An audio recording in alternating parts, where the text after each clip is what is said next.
We are the lucky ones. We survived the exodus to reach the New World, unlike many of our people. We are here because fate allowed us to survive the odds while the rest did not. It is chilling to think the weavers can be so random when choosing who lives or dies.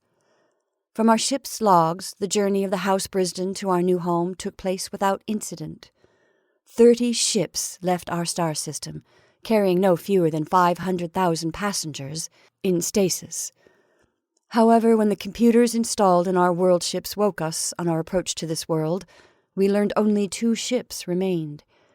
Any chance of rebuilding the Empire died with the others. The loss of so many affected us as profoundly as facing the reality of our white star's impending supernova. It is a sobering thing for any race to accept it would outlive the planet of its origin. The white star civilization, representing everything we knew, was coming to an end. For years, many tried to deny the truth, dismiss it as doomsday hysteria, but the science of the cosmos proved without doubt the dwarf star in the center of our solar system was dying. Our existence came about through an evolutionary fluke. Life should never have formed here, but through a 1 in a billion chance it did, and our civilization came into being. In the end, it mattered little, because our sun was still decaying. After the initial shock and dismay wore off and we accepted the situation, speedy action was needed to deal with the threat. It may seem a long time, but 50 years to move an entire civilization to another system capable of supporting life was not enough time to get the deed done.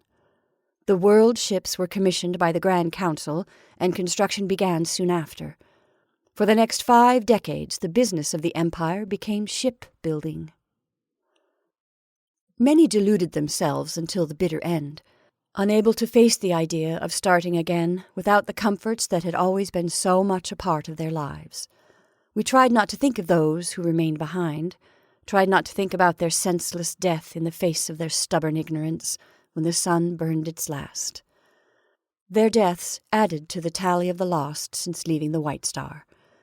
The computers recorded as much as possible in their memory banks, storing the information for when we woke up. Thanks to them, we possessed some knowledge of what happened to the rest of the fleet. Most vessels suffered mechanical malfunction due to our prolonged journey. With no real grasp of how long we would be traveling, we prepared for every contingency, but still, too many things remained out of our hands. The ship arrived on the New World almost ready to fall apart. Considering the effect of the extended voyage on our world ship by the time we set down, it is not difficult to imagine other ships buckling even earlier in the journey. We survived because of good engineering, or luck.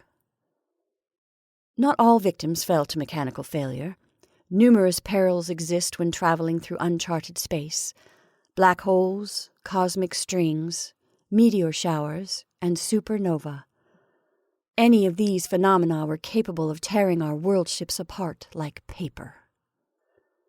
The absence of the others proved that no amount of preparation was adequate.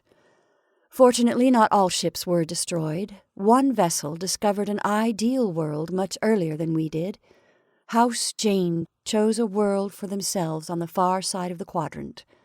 During the 10 further years it took us to reach our paradise, they began colonizing their new home. News of their survival gave us hope.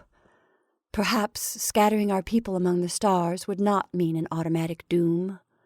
Even in their damaged state, they reached worlds they could call home. In some distant future, time might reunite the children of the White Star. We might even see each other as friends.